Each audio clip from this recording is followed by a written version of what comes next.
Happy New Year's, guys.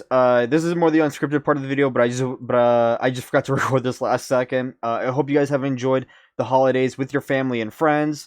2023 has been a crazy year, and going into 2024, yeah, I don't know, it's gonna be an interesting year for me. As I'm actually kind of excited, but also kind of scared where this channel is gonna take me. And the content is not gonna stop. I'm still gonna try and post a lot more. So. Yeah, let's just get right into the video already.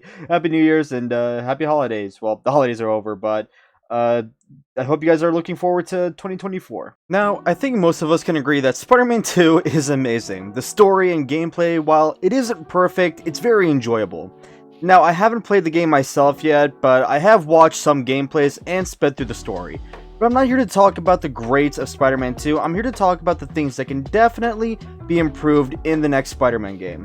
With the recent leaks of Spider-Man 3 releasing possibly around like 2028 or 2030, I'm not completely sure, and looking back on the past 3 Insomniac Spider-Man games, I started thinking about some ways that Spider-Man 3 can improve from its predecessor games in terms of improving and adjusting and even adding in some areas like the combat, traversal, and some other things to make this game more fun and more playable. Not to say that the combat and traversal in the past 3 Spider-Man games are terrible, they're actually amazing. But to me, I can definitely see a lot of things that they can add and change in the next game to make it a lot more fun. So, without further ado, let's just get right into it. I want to start off by talking about the gadgets. I've heard some mixed opinions on Spider-Man 2's gadgets, and after looking at them over and replaying Miles Morales in Spider-Man 1 while using the gadgets a lot, I think there are some things that need to be added back or removed. Now, personally, I love all the gadgets, and it would be amazing to see some of these return, but I'm going to go over the ones that I think that should definitely return, and the ones that I think that the general players would want to return as well. I feel like the Trip Mine, Web Bombs, Electric Web, and the Impact Web should have returned in this game. There's just so many things you can do, especially in stealth missions you can do in this game. The Trip Mines are definitely the one thing that makes stealth missions more fun, and there's also a lot more you can do with them in terms of combat with this gadget.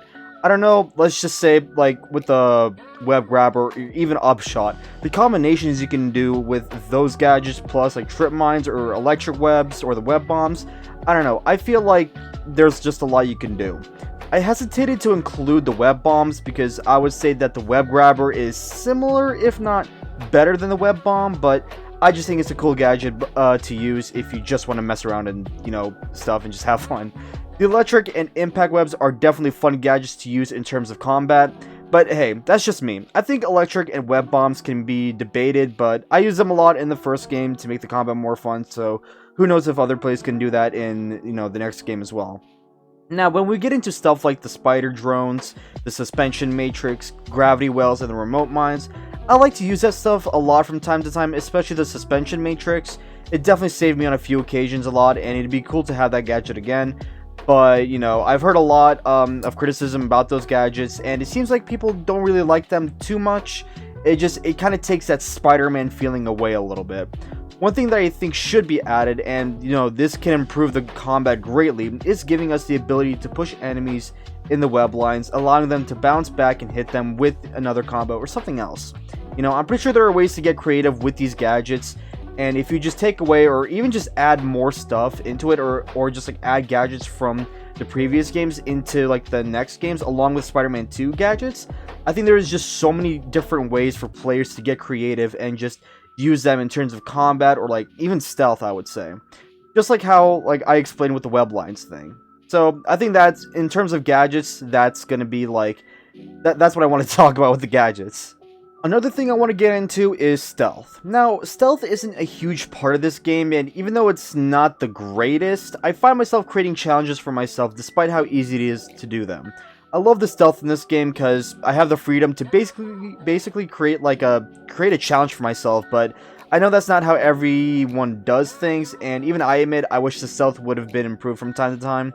And by improving, I mean, I guess, make it more realistic, I guess, I mean, just by watching the footage of Spider-Man 2 gameplay, it's sometimes hard to ignore how obvious you are in those stealth missions, and it does make you realize how poorly created these AI really are. The only thing I could say to make the AI is make them smarter, I guess, make the stealth missions more challenging, just in ways where it actually feels like you're being sneaky instead of, you know, realizing how bad the AI are spotting you. So I think that's just my main, like, short little criticism of the stealth, because, you know, I really love the stealth in the Spider-Man games. This next one is a big one, replayability. Now, I gotta admit, even in Miles Morales and Spider-Man 1, after you complete the side missions, there's nothing to do. I talked about this with one of my friends who played the game on our podcast, links in the description by the way, and how after beating Spider-Man 2, there's nothing to really do after the game. Now, as I said before, there are things you can do, like the side missions, but after you complete those and platinum the games, complete the DLCs, there's nothing that you can do that would want to make you come back and play the game again. Even with the mods on PC, won't work much. Now, even with the new game plus, there's not much to do. You're just replaying the exact same game again, and do you really want to play the exact same game over and over? Now, it is fun to just come back and swing around the city and improve your skills in Traversal, but aside from fighting random crimes, what else is there to do? I find it fun, but after like 30 minutes or so, you can get bored pretty easily and pretty quickly as well. You pretty much just completed the whole game already, and there's just really nothing that would want to make you come back to it. I feel like in Spider-Man 3, there's definitely some things you can add to make this game seriously replayable again. I said this once before in a comment under a video, but I think adding a multiplayer feature on this game can be pretty cool. Now look, before you start typing in the comments, just hear me out. With the fact that we're getting Cindy Moon, meaning we will have 3 spider characters to play with, how cool would it be if we can just join like on a server or something with friends in a multiplayer feature and just fight crimes, redo certain story missions with friends, or even just fight each other in the city?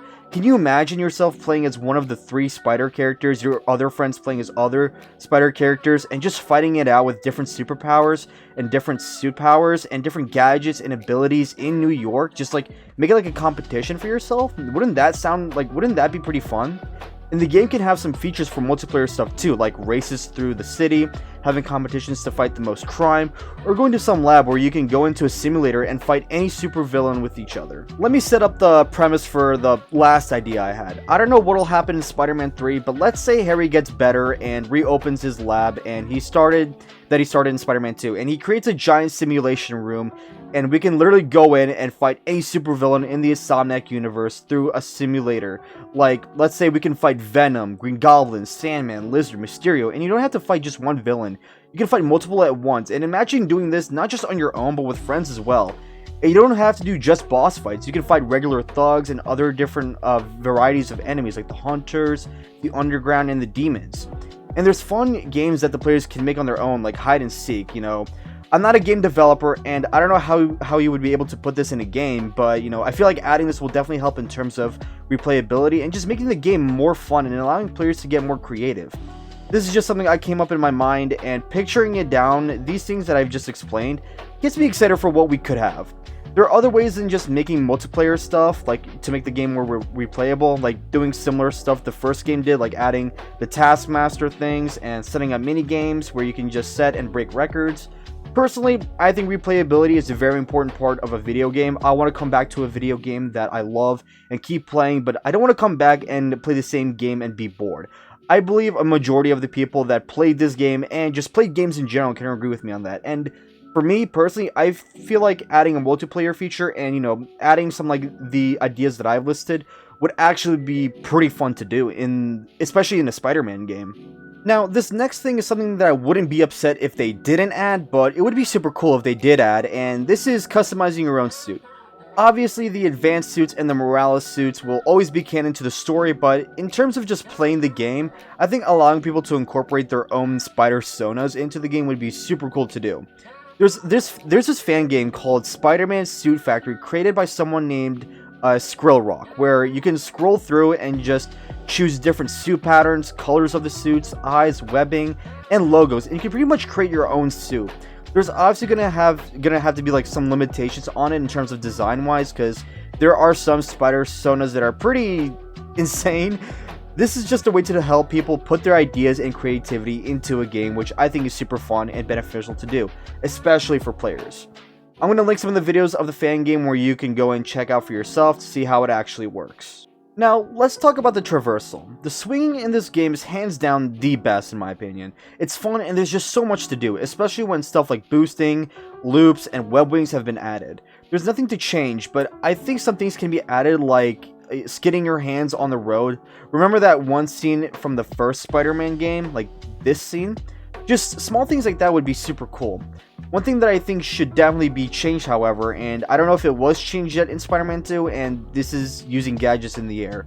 If you're swinging through the city or jump up in the air, and if you decide to use a gadget, you lose all of your momentum that you've built, and you awkwardly just float in the air while doing so. I don't know. I feel like that should just be like changed where we just don't float in the air and we don't lose all that speed and momentum that we've built just from using a gadget. I feel like that's just something that should be removed and try to make the game, I don't know, like feel a little bit more realistic, and you know, that kind of puts you in a position where like you actually have to somewhat like calculate like when to shoot your gadget. So that can actually make I think that's an awesome way to actually make like help players involve themselves with the games a little bit more. I feel like this game is also going to add some other locations, like, you know, I hope they actually make the Statue of Liberty an actual place to go rather than just something you have to glitch through. Now, look, this last thing is going to be more of a me thing, and, you know, I just talked about this, and it's not really necessary to put it in the third game, and honestly, it may be too much, but seeing Paris a little and going to Antarctica for a few seconds in the second game, plus seeing Spider-Man go to Europe and Far From Home, I think it'd be super cool to see Spider-Man in other locations other than New York. I'm mainly talking about Paris. Swinging and running up the Eiffel Tower in that game will automatically make it so much fun and allows us to use the photo mode a lot more too. But this could be more of a DLC thing, like with Mysterio being in the game. One thing I was disappointed in Far From Home was that we didn't see a fight in the Eiffel Tower between Spider-Man and Mysterio, so what if we get a DLC where we fight Mysterio in the Eiffel Tower? Or we can get a mission there with Black Cat, since she's over at Paris right now. I don't know, I just want to play Spider-Man in Paris, okay? Leave me alone. I'm just thinking of new ideas and stuff, and oh, tying this with the multiplayer feature? Okay. I'm kind of getting off track a little bit. I don't know, sometimes I just get ideas right off the bat. As you've already heard, I laid out some of my ideas to make the next Spider-Man game more fun and more replayable for players. I just made this video and wanted to include some of my thoughts and some of my ideas out there because I've heard people say, and it is true, that like, you know, after you complete like all there is to do in the game, there's nothing that really makes you want to come back and, you know, play some more. You know, I feel like players definitely want like something or some reason to just come back and play the game again and just to have some fun. Some of these ideas that I presented may be too much, I'm not sure. But I think it'd be super great and again, a lot of fun. Let me know what you guys think of my ideas, and let me know if you guys have any other ideas in the comments below to, you know, things that you would change in the Spider-Man game or to make it more fun. But anyways, I think that'll be it for this video, and I'll see you all in the next one. Later.